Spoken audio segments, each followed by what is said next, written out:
Welcome back, everyone. I'm Tom Murphy, and this is Trinidad Now on Trinidad Times Television for our last segment with Tony Mattorano.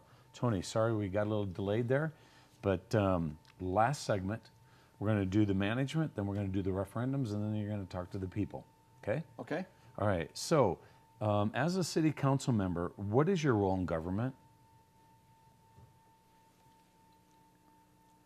Well, you know, the first thing as a city councilman, I'm a servant to the people. They're the ones that I'm going to be interested in and listening to their complaints, listening to what their needs are, you know.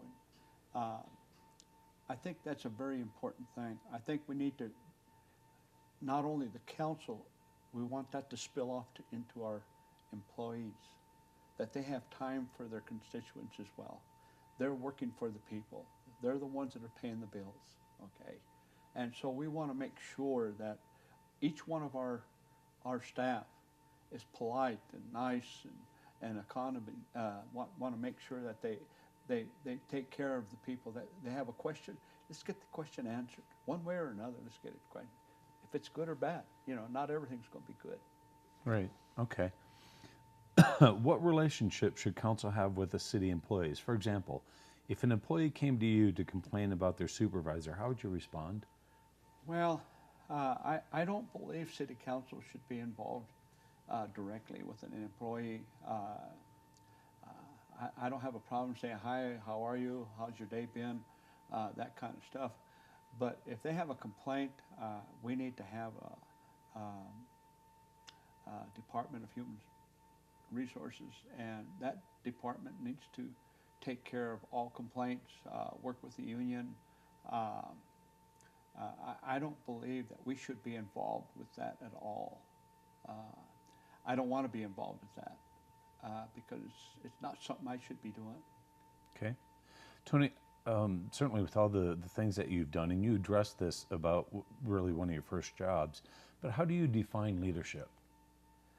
Well, leadership, number one, if you know what you're doing, you can lead people. If you don't know what you're doing, you're not going to be able to do it. And so, number one, you gotta know what you're doing. You gotta know where you're going, and that way you can tell people how to get it done. You know, but other than that, there is no leadership. Okay. And how do you explain? And the reason I'm asking this, the council manager form of government, because a lot of people don't know what that is. Well, council, I really believe that if you have a good workforce, if you got all your department heads in place, you got the city manager, you got city attorney, them people there are the ones that actually run the city, okay? Sure, it's a council run the whole city, but these people are the ones that are running the city, okay? You have to have people with experience. You got to have people that's been there and done that know how to make things work for them, okay? I don't believe right now, as a whole, there's not one city council person that can run a city, okay? They have to depend on them department heads, right? And right now they have none, and that's a big problem. Okay, and that's why I think you have so many arguments in that meeting, right? Because they can't go to a department and they say, "Well, who's right or wrong here?" Okay, one of the issues that's being talked about in Pueblo and is changing it from a council manager form of government to a mayor council government, which means the mayor is going to be the city manager. John Southers is the mayor and manager of Colorado Springs. Hickenlooper, and I don't know who the mayor is now of Denver, but would that ever work in Trinidad? I don't think so. And the reason why I say that, there's the quality of person that you would have to have, the credentials that you would have to provide would be very difficult to find. Okay. And I think there wouldn't be enough money to encourage a mayorship to run the city. And I could be wrong. Right. I could be wrong. It's just, I have an opinion about it. It's my own opinion. I don't think it would work. We need a professional manager. Right. So, and I know that there's maybe been a little bit of conversation, not a lot, but once Pueblo starts doing some things, then we start doing some things, and Well, Pueblo's got a few more bucks than we got. yes, they do. I'm going to combine the last three questions. What is executive session? What can be discussed in executive session? What if an illegal or improper decision or discussion would take place in executive session? What would you do? Okay, that last one. Read that last one again. What if an illegal or an improper decision or discussion would take place in executive session? What would you do? Well, executive session is meant to be able to talk about something.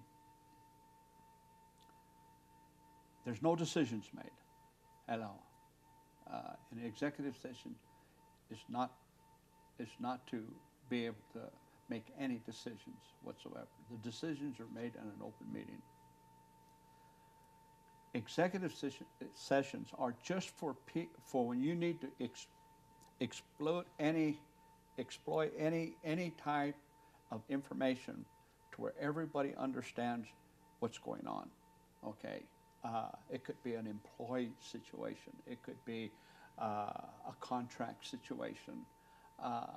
It could be a lot of little things that we're doing that we can make happen, but we don't know about it.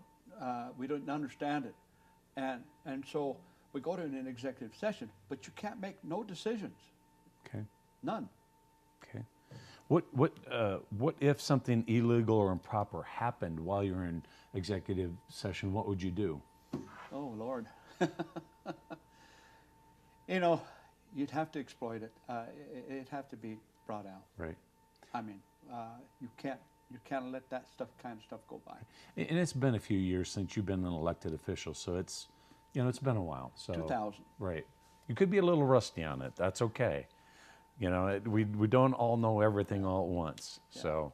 But we went into executive sessions when we were there, but Right. we never ever made decisions.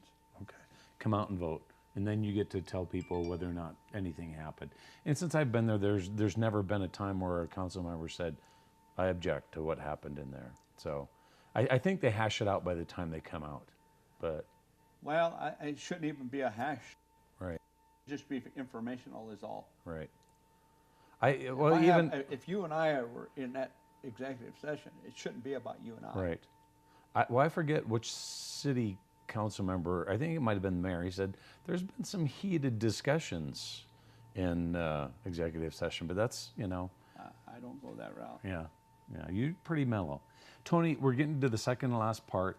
This is on the referendums. I'm going to hand you the papers. You can look through these, and the questions on the 4 of these, referendum 2, 3, 4, and 5, is yes or no. And if you want to read them and just say yes or no to each one. Okay.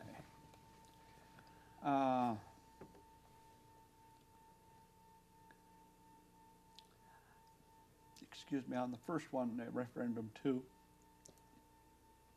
I would say no. We have enough people in the city of Trinidad to take care of what we have. Doesn't need to be out in the county. Referendum 3 talks about appeals to hear and decide appeals. And I think you can have that council to do that. I think that would be a yes. So all right, so number 2 is no. Right. Number 3 Yes. is yes.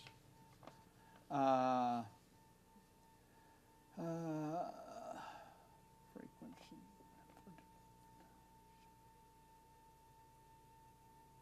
I would say on number 4 would be a yes. Okay. And number 5.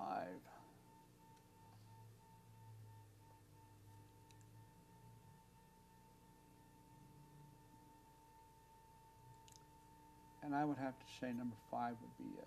Okay. So 1 no and the rest yeses. Yeah. Okay. Second to last part.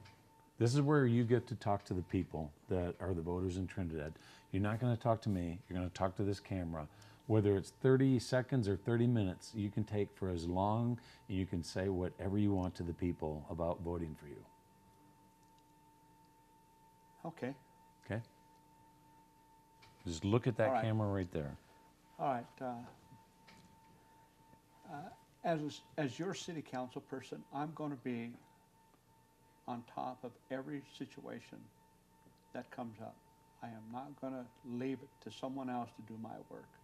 I will do my own work. I will be diligent in taking care of many, many things. Just to give you I've heard this so many times that the reason why they have so many different marijuana situations because it was the law, and they had no choice. They had to give it to them, and that's not true. I went and got all the information on licensing marijuana places. The state basically licensed the marijuana place, but it's the local government tells them how many and all the situation that they're going to want to surround that in. So the local government can say how many. They can tell them exactly 1, 2, 15, whatever, okay? So that's why it's so important to do your diligence and make sure that your city attorney does his diligence. Your city manager, these people are supposed to make sure that you're going in the right direction and not telling you false items. And if you think you've got a false item coming, or somebody said something that doesn't go along with you, then you need to do your own diligence. You need to make sure that that you're correct, because I'm not going to make a decision and then have egg splattered all over my face.